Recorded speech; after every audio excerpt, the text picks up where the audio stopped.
Anthony Brown, V02093, couloir de la mort, Floride. Salut. Ceci n'est qu'un court texte en rapport avec ma situation actuelle ici dans le couloir de la mort à Rayford en Floride, en réponse à votre questionnaire.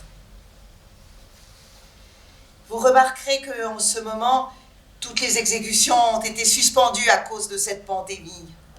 Il y avait 3 types qui attendaient la signature de leur mandat d'exécution et un autre qui était déjà dans la cellule mortuaire, à côté de la salle d'exécution.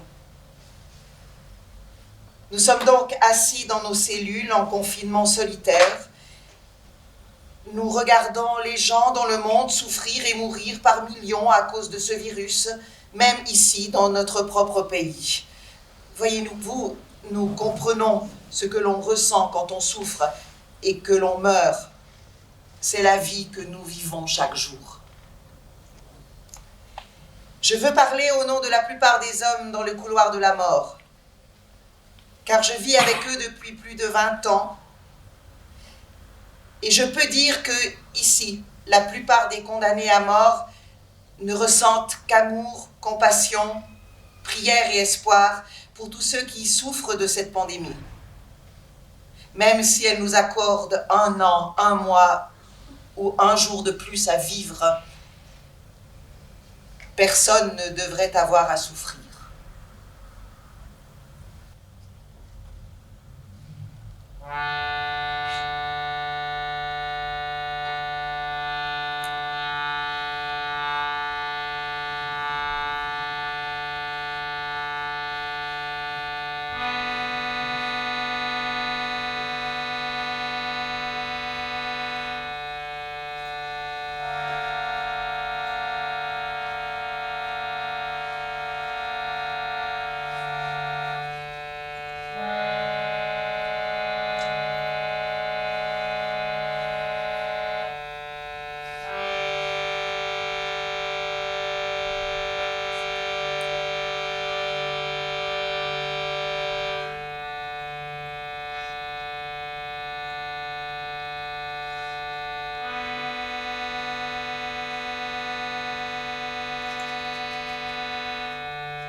Couloir de la mort, Caroline du Nord. Rumi a dit « L'amour est le pont entre vous et tout ». Et j'ai pensé à cela. L'amour est le pont entre vous et la joie. L'amour est le pont entre vous et l'extase. L'amour est le pont entre vous et l'émoi. L'amour est le pont entre vous et le charme. L'amour est le pont entre vous et la sensation. L'amour est le pont entre vous et un baiser doux et léger. L'amour est le pont entre vous et une douce caresse. L'amour est le pont entre vous et une interminable étreinte. L'amour est le pont entre vous et l'inoubliable expérience du sexe. L'amour est le pont entre vous et le geste d'adieu sans fin.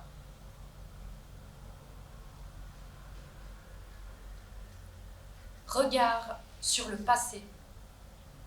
W34427, couloir de la mort, Floride. Si j'avais une fenêtre dans ma cellule, d'où je pourrais voir n'importe quelle époque de mon passé, je reviendrais au moment d'avant ma naissance. parce que c'est la seule étape de ma vie où je n'ai jamais connu de division. La seule fois où je ne voyais pas de race, de couleur ou de croyance religieuse. Une époque où l'obscurité était un réconfort et où l'innocence était ma nature. Le moment précieux où je n'allais pas être jugée par quelqu'un dont le point de vue serait aussi déformé que le mien. Un moment où mon esprit n'avait pas encore décidé de ce qui était bien ou mal. Un moment où mes choix ne pouvaient pas déterminer mon destin, car je n'avais pas de choix à faire. C'est la seule vision dans laquelle je pouvais voir la vérité. Un point où j'étais vraiment moi. Et c'est le seul moment où j'ai été vraiment libre. 087905, couloir de la mort, Floride. J'aime beaucoup voir de beaux couchers et levers de soleil. C'est quelque chose qui me manque vraiment. Enfermée dans le couloir de la mort depuis près de 30 très longues années. Et sans fenêtre dans la cellule. Quoi qu'il en soit, lorsque vous voyez un très beau et unique coucher ou lever de soleil spécialement beau, pensez à moi. Je suis capable de voir un arc-en-ciel quand d'autres se plaignent ou pleurent à cause de la pluie.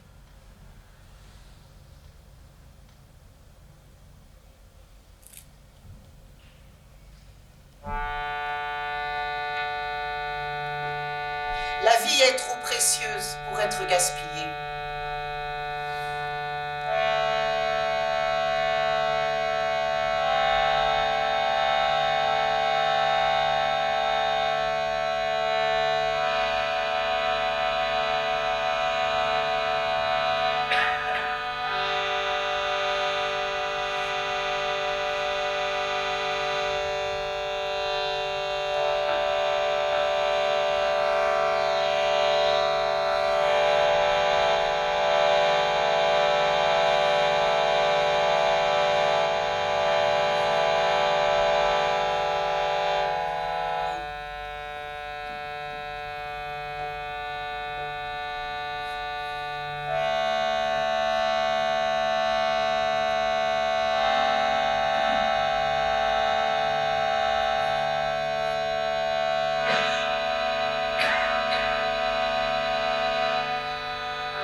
Souciez-vous plus de votre honnêteté et de vos valeurs personnelles que de votre réputation.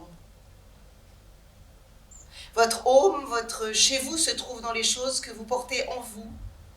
Le cœur, l'esprit, le corps, le tout. Et non pas dans les choses qui vous ligotent. La vie,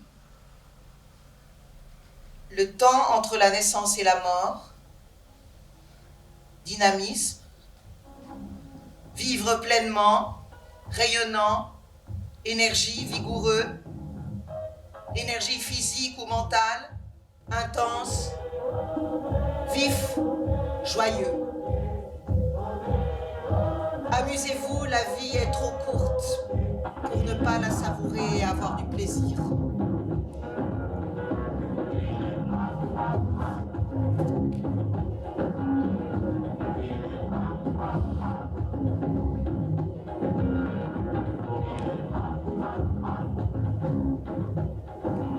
J'ai beaucoup de bons souvenirs d'enfance, ayant grandi à Trinidad. Comme c'était une petite île, vous passez la plupart de votre temps libre sur les plages ou près des rivières. Ainsi, toute ma famille allait à la plage ou à la rivière. Les hommes faisaient la cuisine, tandis que les femmes passaient du temps avec les enfants dans l'eau. La nourriture indienne était délicieuse et, par les fenêtres ouvertes de la voiture, la musique soca ou reggae rugissait dans les haut-parleurs. C'était un événement qui durait toute la journée et chaque week-end était une fête.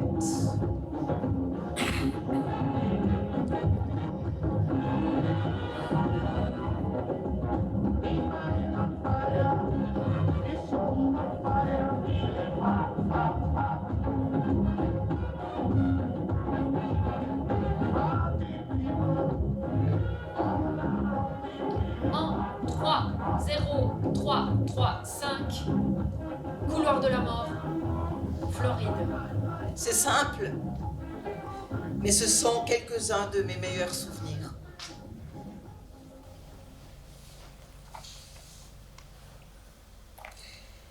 Neuf, 6, 0, 6, couloir de la mort, Texas. Cette fois-ci, les rumeurs d'isolement en cellule ont eu un son différent. Cette fois, cela signifiait autre chose. Lorsque je me suis approchée de l'étroit grillage de la porte en fer de la cellule, un groupe de gardiens du département de la justice criminelle du Texas, portant des gants et des masques, s'est précipité dans la salle de séjour en criant « Rangez tout! Isolement en cellule! Rangez tout! Isolement en cellule !» Qu'est-ce qui se passe avec ce confinement? Réponse claire et nette. Verrouillage, quarantaine administrative. Cela signifiait que le Covid avait dangereusement infiltré les murs de la prison. Cela signifiait que chaque gardien et tous les officiels étaient des porteurs potentiels, car ils sont les premiers vecteurs de virus dans l'établissement. Cela signifiait que nous allions être confinés dans l'espace clos de cette cage cellulaire 24 heures sur 24 pendant 14 jours d'affilée et que nous n'en sortirons peut-être que pour prendre la douche les lundis, mercredis et vendredis. C'était le lundi 6 juillet, donc pas de douche avant mercredi. M'étant mentalement imprégné de ce que tout cela signifiait, j'ai recouvert le grillage de la porte en fer avec une serviette et j'ai commencé à remplir mon évier d'eau chaude. Une fois l'évier rempli, j'ai ôté mes vêtements et j'ai effectué le rituel d'hygiène connu par tous dans le système carcéral sous le nom de bain d'oiseau. Une fois le bain terminé, j'ai désodorisé mes aisselles, appliqué de la lotion sur ma peau, enfilé un caleçon propre et une paire de sandales Crocs, puis j'ai savonné et essuyé le sol en béton pour qu'il soit propre. En parcourant du regard l'intérieur de la cage, j'étais satisfait de mon espace. Il était bien organisé et intact. Il ne me restait plus qu'à organiser mes pensées. Une quarantaine de 14 jours en isolement semblait être l'idée de base pour me mettre la tête à l'envers. Mais en vérité, tout ce que je souhaitais à ce moment précis était de sentir l'énergie rayonnante du soleil contre ma peau, la chaleur de l'été texan m'entourant et se fondant en moi. Un vieux proverbe africain dit « Ouvrez votre esprit et vos ailes grandiront, alors vous pourrez voler. » Les anciens avaient tout à fait raison et cet adage est riche en sagesse et en nombreuses métaphores. Alors que je suis assis ici, devant cet écritoire, en train de capter mes pensées les plus profondes, j'ai une immense envie d'être sous la chaleur étouffante du soleil plutôt que dans ce confinement de quarantaine. mais vous ne m'entendrez pas me plaindre. Il n'est pas question que je passe une mauvaise journée et je n'ai absolument pas le temps de m'ennuyer. J'ai de la famille et des amis à qui écrire, des textes juridiques à relire, et puisque les visites sont supprimées depuis mars, je dois donc organiser une conférence téléphonique avec mes avocats. Plus de 140 000 personnes sont mortes ici, aux États-Unis, des suites du Covid. Ma famille, mes amis et moi-même sommes en bonne santé. Et même si je suis enfermée dans cette cage d'acier, je suis aussi profondément immergée dans l'esprit sacré de la gratitude. Les quatre coins de mon esprit sont devenus la chambre noire d'une salle du roi, et aussi le passe-partout qui ouvre et déverrouille de nombreuses serrures. Quand les lettres et les courriels arrivent et que mon amour me demande comment je tiens le coup, je leur assure que je vais bien et que je me maintiens comme toujours. J'ai une radio et beaucoup de livres pour lire et me divertir. Ma pratique du yoga et les exercices d'entraînement n'ont pas cessé. Mais juste si je pouvais avoir cette fenêtre dans ma cellule qui donne sur un endroit de mon passé. Ce passé m'apparaîtrait sans distanciation sociale. La population mondiale n'aurait pas apporté de masque facial et les êtres humains n'auraient pas à se soucier du Covid-19.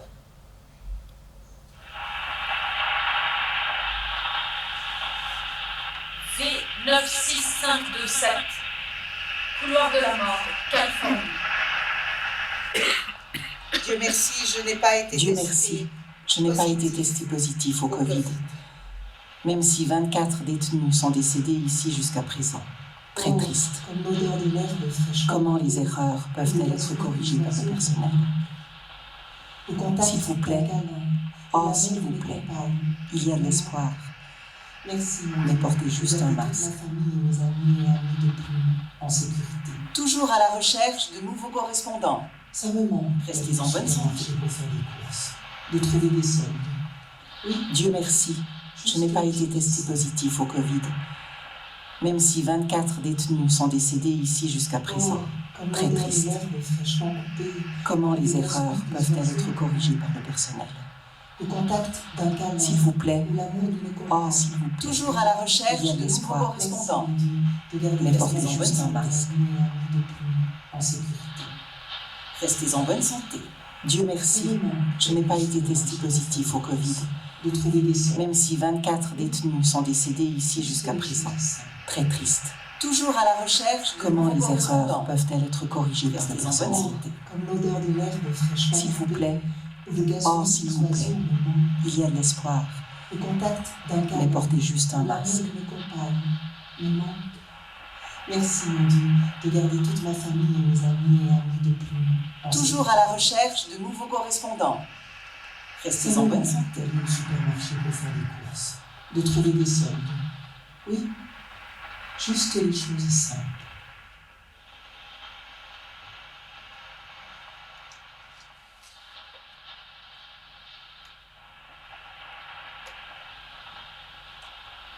Zéro 3 1 1 3 8 6, couloir de la mort, Caroline du Nord.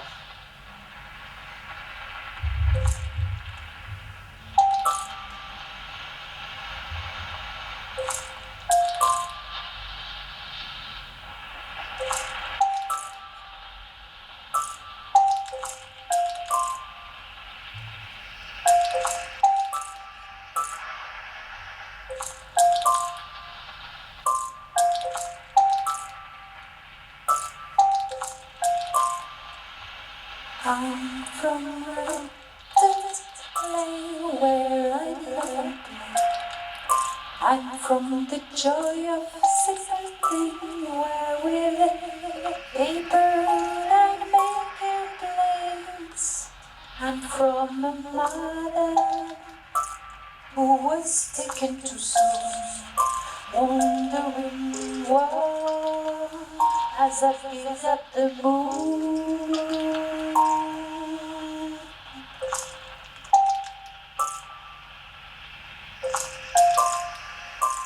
de l'argile rouge, où je jouais souvent. Je viens de la joie des choses simples, où avec du papier, je faisais des avions.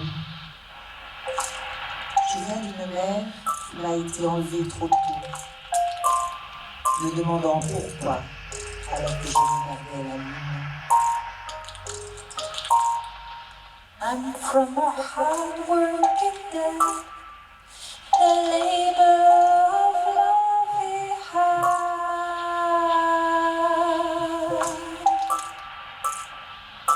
Je viens d'un père qui travaillait dur. C'était un travail d'amour.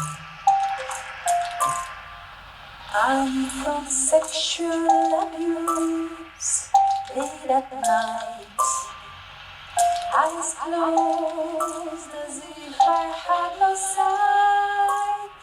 I'm from thoughts who pretend this isn't true. What would you do if this happened to you?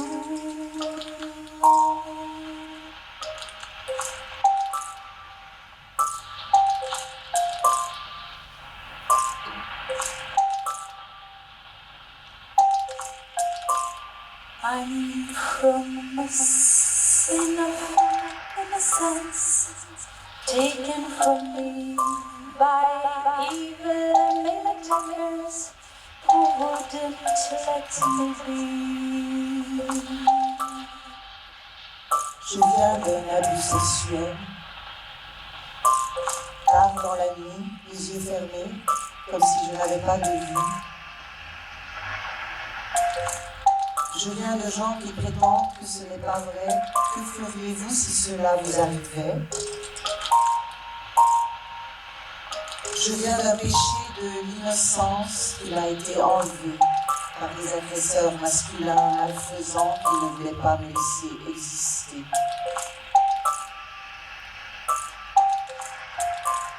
I'm from a tainted young heart, regardless of my start.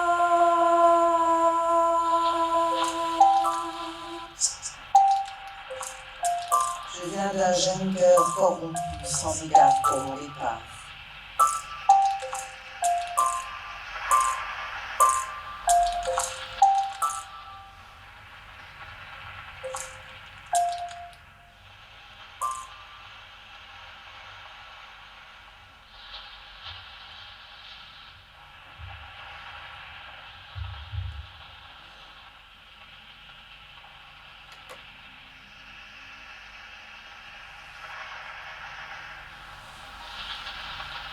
E8500, couloir de la mort, Californie. L'Allemagne de l'Ouest, la liberté. Nous sommes à l'Ouest. C'est ce que Peter et moi avons crié en arrivant sur une étroite route pavée. Derrière nous, au-delà du champ que nous venions de traverser, je pouvais à peine voir la haute clôture du rideau de fer. Nous l'avions franchi quelques secondes avant qu'une bande de chiens furieux ne l'atteigne, le brouillard. Heureusement impénétrable l'instant d'avant, se levait déjà le brouillard. C'est grâce à lui seul que nous étions en vie. Ou bien y avait-il eu un Dieu quelconque après tout? Je n'étais pas religieux et pourtant j'ai sérieusement envisagé cette possibilité alors que nous nous dirigions vers un petit village. Il était encore tôt, peut-être 1 heure avant l'aube. Il y avait des décorations de Noël dans les vitrines des magasins. Nous les longions tranquillement. Nous étions trop fatigués pour parler, vraiment épuisés. Néanmoins, j'appréciais cette beauté. De temps en temps, je devais simplement m'arrêter pour l'admirer. Oui, il y avait peut-être une sorte de Dieu.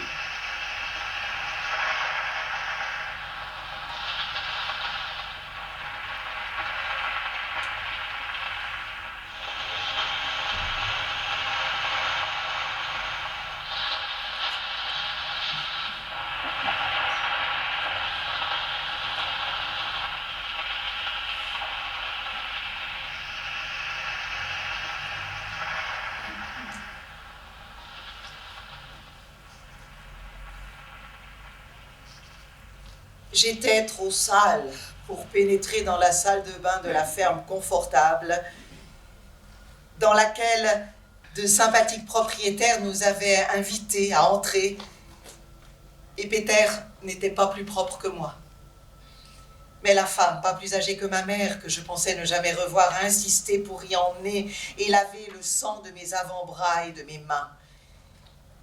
En pensant à ma mère, j'ai failli verser une larme pendant que la femme du fermier nettoyait mes blessures. Elle et son mari nous ont apporté du café. Ils nous ont fait asseoir sur un beau canapé dans leur charmant salon. Cela malgré nos vêtements sales. J'étais tellement gênée. Peter semblait l'être aussi. Et ils nous ont demandé si nous étions Russes. Car à l'évidence, nous n'étions pas des Allemands de l'Est. En entendant que nous étions des Estoniens, ils ont souri. Et nous de même, très heureux de voir qu'ils connaissaient notre patrie, que les Soviétiques occupaient alors. C'était en 1986. Si j'avais su que le mur de Berlin tomberait 3 ans plus tard et que l'Estonie retrouverait son indépendance 2 ans après, aurais-je choisi de déserter l'armée soviétique et de m'enfuir à travers le rideau de fer? Une question absurde, bien sûr, car personne n'imaginait alors ce futur-là. J'avais 19 ans et mon avenir semblait prometteur. Assis sur la banquette arrière d'une confortable voiture de service, on nous a conduits à un poste de police pour demander l'asile politique. Peter et moi avons engagé la conversation avec les agents, leur disant que nous souhaitions en fait obtenir l'asile aux États-Unis. À l'école, nous avions étudié l'anglais et non l'allemand. C'était donc la raison principale pour laquelle nous ne voulions pas rester dans le pays qui nous accueillait. Si nous étions restés en Allemagne, comme le service de renseignement extérieur nous l'a conseillé à plusieurs reprises, lors de débriefings et de sorties dans les magasins et les restaurants à Munich, je ne me serais certainement pas retrouvée dans le couloir de la mort de la prison d'État de San Quentin en Californie. Je serais plutôt aujourd'hui en Estonie, avec ma mère bien-aimée.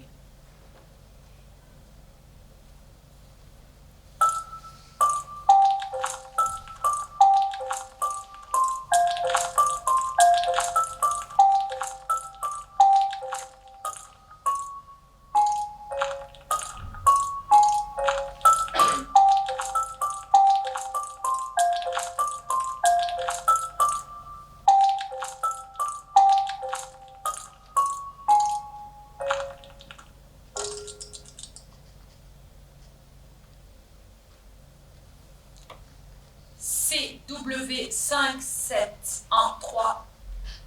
couloir de la mort, Pennsylvanie.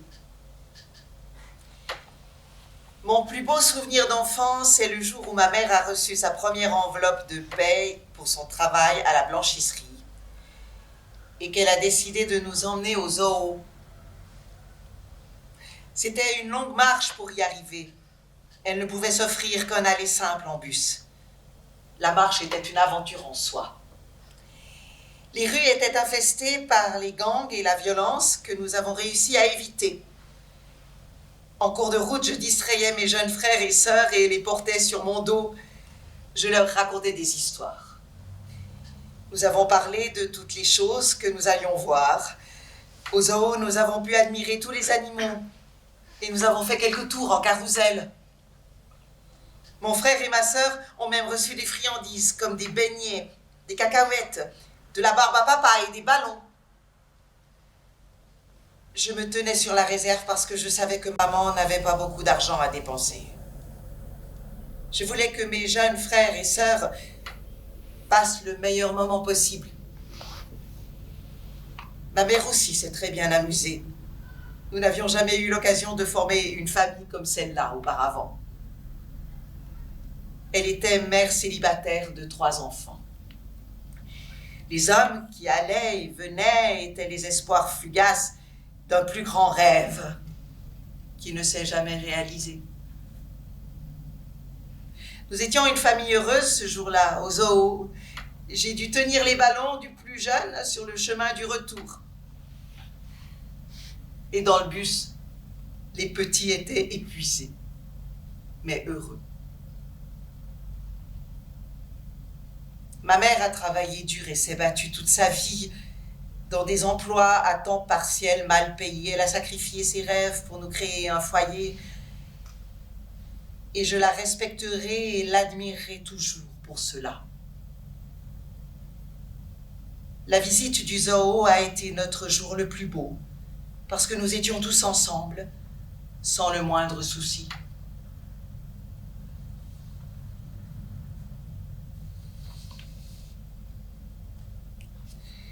Le lieu que j'aimerais visiter est le plateau de Fairmount Park, à Philadelphie. C'est un endroit d'où je peux voir toute la ville aux premières lueurs de l'aube. Je m'y suis retrouvée après la mort de ma mère.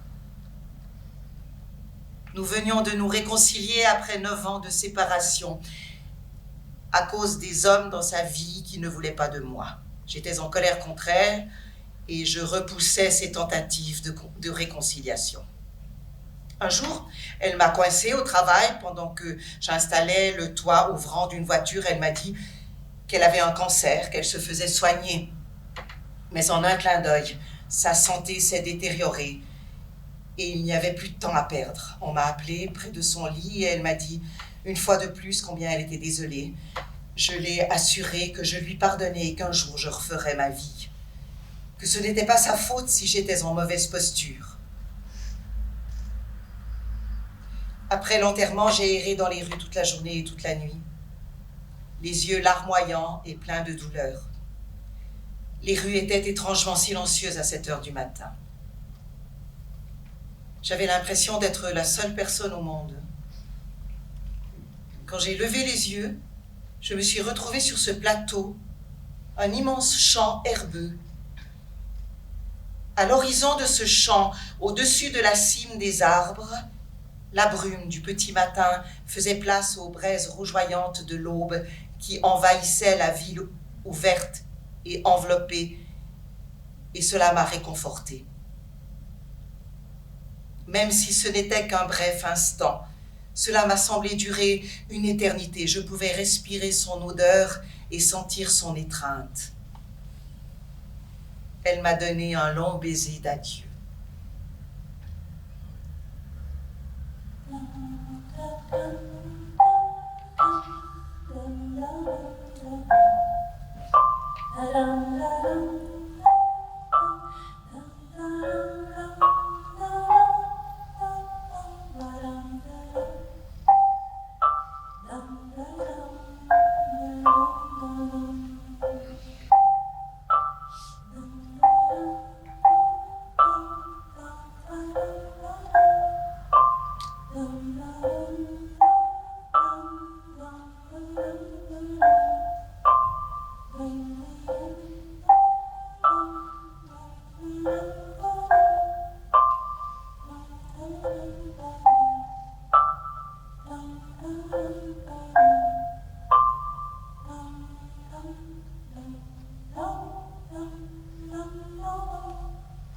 Quatre, 1, 0, 7, 1.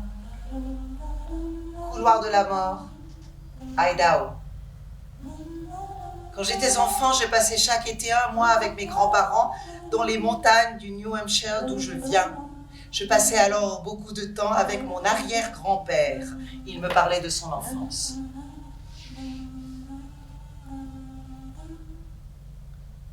Quand j'ai eu 10 ans, mon arrière-grand-père est mort.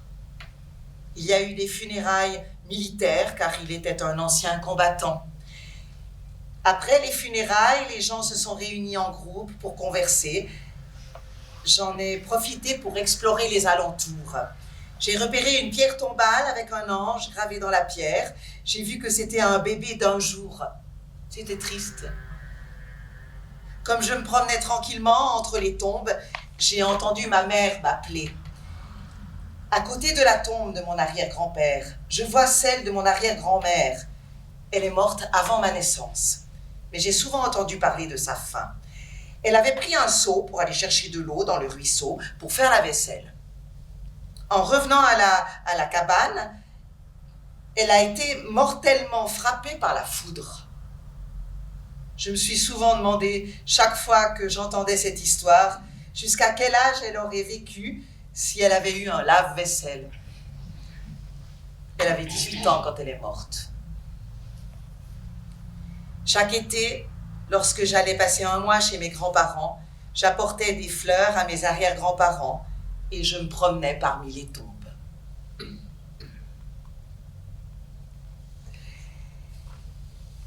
Je vous salue au nom du Seigneur Jésus. LU 3857, couloir de la mort, Pennsylvanie. Ce qui me fait beaucoup penser à mon enfance, c'est la complexité de ce monde moderne qui, d'une certaine manière, endurcit nos cœurs et nous éloigne tous émotionnellement. Chaque jour, nous voyons beaucoup de choses négatives, telles que la pollution de l'environnement, la déforestation due à l'avidité de l'homme, la fonte de l'Arctique, les politiques exacerbées qui provoquent la division et la haine, les personnes âgées, orphelines ou handicapées qui ne sont pas prises en charge, l'influence de la technologie qui distend les relations et l'affection au sein des familles, etc., etc., etc. Enfant, ma vie était si pure, si innocente et si simple, parce que mes parents aimants et mon frère affectueux m'ont protégée de la dureté de ce monde. Tout ce dont je me souviens, c'est d'un amour pur et innocent. Je me souviens de mon papa et de ma maman qui travaillaient dur et faisaient des sacrifices pour offrir à mon frère et à moi une vie meilleure. Même si mon père devait travailler dur en semaine, je me souviens comme il appréciait de passer du temps avec nous le week-end en nous emmenant au cinéma et en pique-nique. Je me souviens que les valeurs de la vie humaine étaient tenues en haute estime à l'époque. On nous disait de toujours respecter les personnes âgées et d'aider les gens dans le besoin. Je me souviens que tout le monde s'entraidait. Dans mon enfance, aucune technologie n'interrompait le temps de nos repas de famille. Chaque fois qu'il y avait un événement familial, tous mes cousins, tantes, oncles et amis se réunissaient pour des embrassades, de la joie, des rires. Si Dieu me permettait de remonter le temps, j'aimerais pouvoir retourner à mon enfance en Inde, où tout ce dont je me souviens est un amour pur et désintéressé, avec l'unique désir de rendre tout le monde heureux autour de moi, par opposition au jour présent et à mon interminable tristesse.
0904111, couloir de la mort, Floride.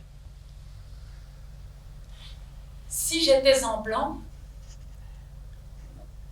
alors je ne serais pas un fier Amérindien Cherokee à la peau foncée, âgé de 70 ans, que ma mère avait nommé One Eagle, un aigle. si j'étais en blanc, Alors je n'aurais pas souffert de discrimination raciale en grandissant dans un environnement majoritairement blanc, où je me distinguais comme le nez au milieu du visage. si j'étais en blanc, Mon beau-père blanc, qui je crois m'aimait vraiment et que j'aimais, ne m'aurait pas appelé en plaisantant son petit nègre.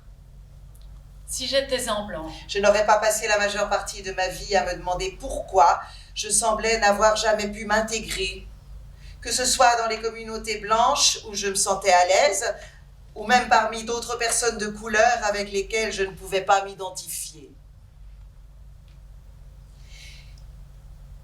Je pourrais continuer encore avec « si j'étais un blanc ». Mais comme je l'ai écrit, je suis un vieil homme fier, de sang Cherokee, qui se trouve être de peau foncée ou de couleur. Ainsi, dans ma vieillesse, cela ne me dérange plus d'être encore considéré comme différent par les blancs et aussi par d'autres personnes de couleur, parce que j'ai été élevé comme si j'étais un blanc, ce qui m'a donné une apparence de supériorité ou de privilège. Je me souviens que, enfant de Chicago, j'ai fait un voyage dans le sud en voiture jusqu'à Jacksonville, en Floride, où j'ai vu toutes ces affiches visant les gens de couleur, et je me suis demandé pourquoi je n'avais jamais vu de telles affiches lors de mes précédents voyages aux États-Unis. Lorsque nous nous sommes arrêtés à une station-service et que je suis descendue de la voiture pour aller aux toilettes, je me suis trouvée face à un dilemme en voyant 2 panneaux sur les portes des toilettes, l'un indiquant réservé aux blancs et l'autre personne de couleur. J'étais si déconcertée que j'ai demandé à mon père où je devais aller. C'était vraiment la toute première fois dans ma jeune vie que je me sentais dépossédée du privilège blanc auquel j'étais habituée. Malheureusement, tout au long de ma vie, d'autres exemples d'absence du privilège blanc auquel j'avais été habituée et que je considérais comme allant de soi se sont produits, bien trop souvent. Je me demandais alors pourquoi j'étais mis à part, car j'avais oublié que je n'étais pas blanc. Même à ce jour, j'ai du mal à comprendre les préjugés raciaux dont je fais l'objet, et je ne pouvais que rire de la réaction de mon voisin noir, ici dans le couloir de la mort.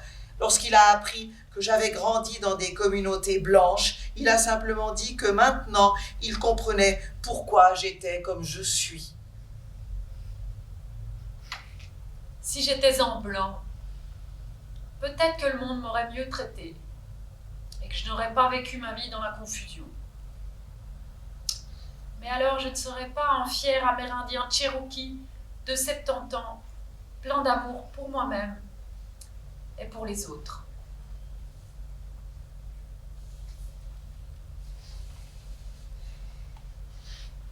DY6243, couloir de la mort, Pennsylvanie.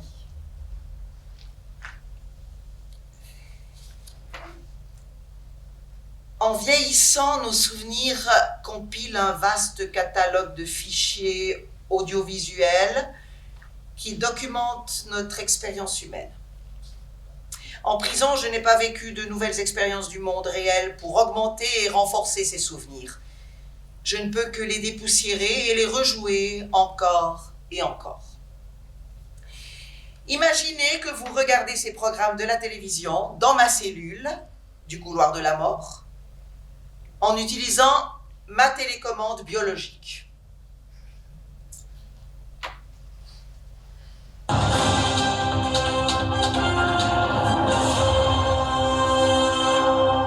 Chaîne 1. Nous sommes en 1963 et j'ai 5 ans. Je viens de rentrer de la maternelle et je joue dans le salon quand les dernières nouvelles arrachant cris et des larmes à ma mère. Le président John F. Kennedy vient d'être assassiné. Je ressens le besoin de la protéger. Chaîne 2.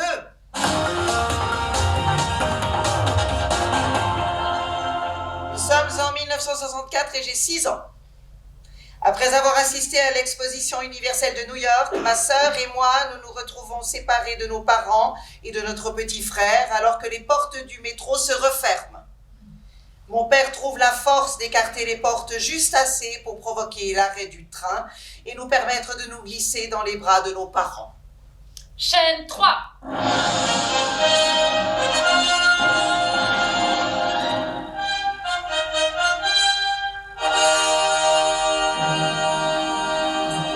Nous sommes en 1969 et j'ai 11 ans. Mon ami et moi, nous nous aventurons seuls à New York pour aller voir notre équipe de baseball préférée, les New York Mets. Chaîne 4.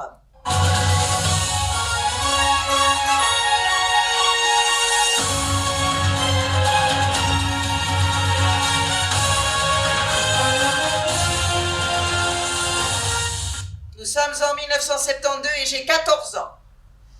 Je reçois mon diplôme de fin d'études secondaires lors d'une cérémonie à l'église où mes fiers parents me regardent recevoir de nombreux prix. Chaîne 5.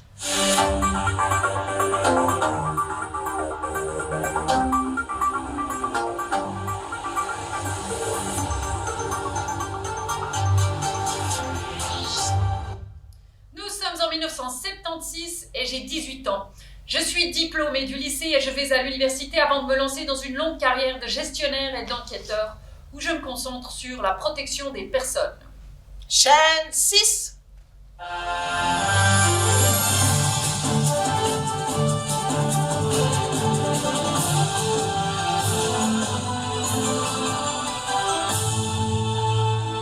Nous sommes en 1981 et j'ai 23 ans. Je suis promu chef de division par mon entreprise et on me confie la gestion d'une importante force de sécurité dans une grande université et une école de droit. Le point culminant se produit en 1983 lorsque le président Reagan assiste à la cérémonie de remise des diplômes et que je le rencontre. Chaîne 7.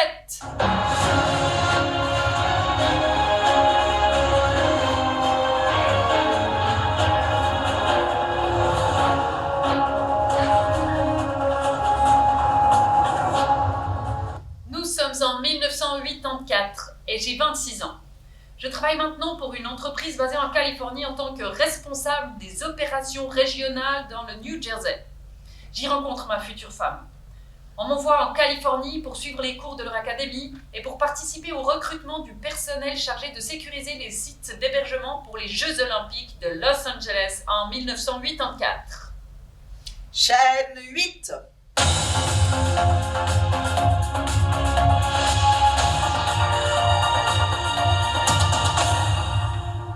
Nous sommes en 1985 et j'ai 27 ans.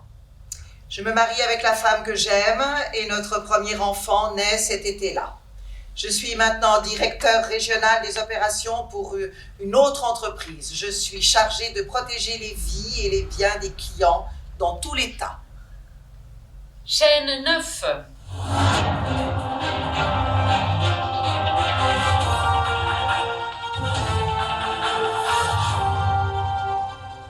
Nous sommes en 1988 et j'ai 30 ans. Mon deuxième enfant est né et ma vie personnelle et professionnelle est à son zénith. Nous déménageons dans un secteur plus chic. Ma famille est heureuse et en bonne santé. Chaîne 10.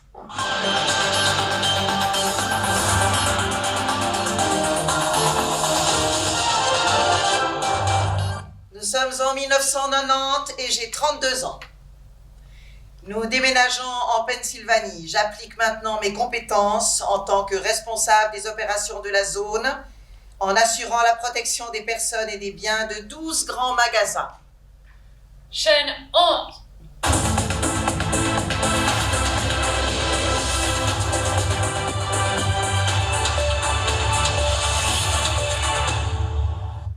Nous sommes en 1995 et j'ai 37 ans. Notre fils est né et notre famille au complet. avec 3 beaux enfants. Chaîne 12.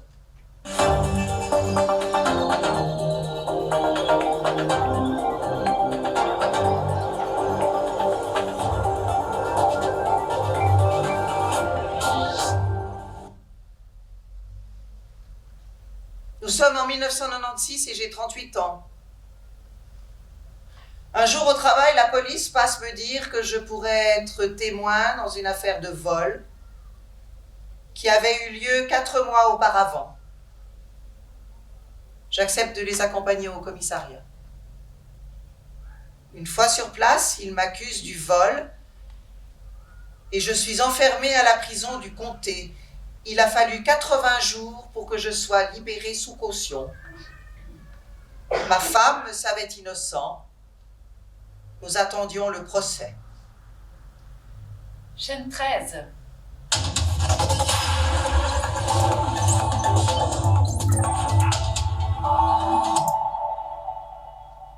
Nous sommes en 1997 et j'ai 39 ans.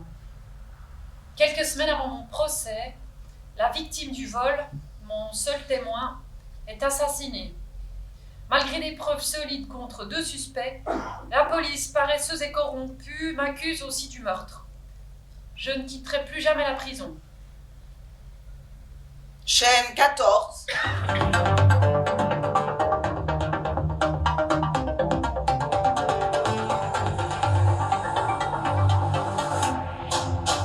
Nous sommes en 1998 et j'ai 40 ans.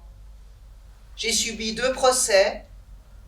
Les avocats commis d'office par le tribunal refusent de me défendre, ce qui n'était pourtant pas compliqué. Je suis déclarée coupable et condamnée à mort sur la base de fausses preuves indirectes. Chaîne 15.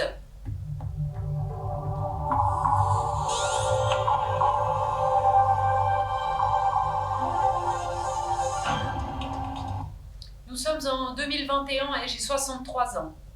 Mes appels n'ont jamais fait l'objet d'un véritable examen ou d'une audience au tribunal, bien que les preuves de mon innocence aient été fournies en 2007. J'espérais que mon appel serait enfin entendu, mais la pandémie Covid-19 a fermé les tribunaux.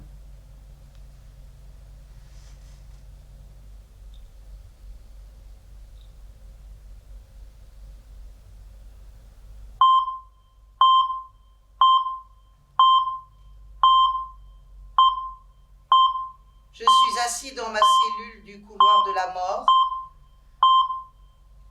et je fixe un écran de télévision débranché en regardant des rediffusions de programmes que moi seul peux voir.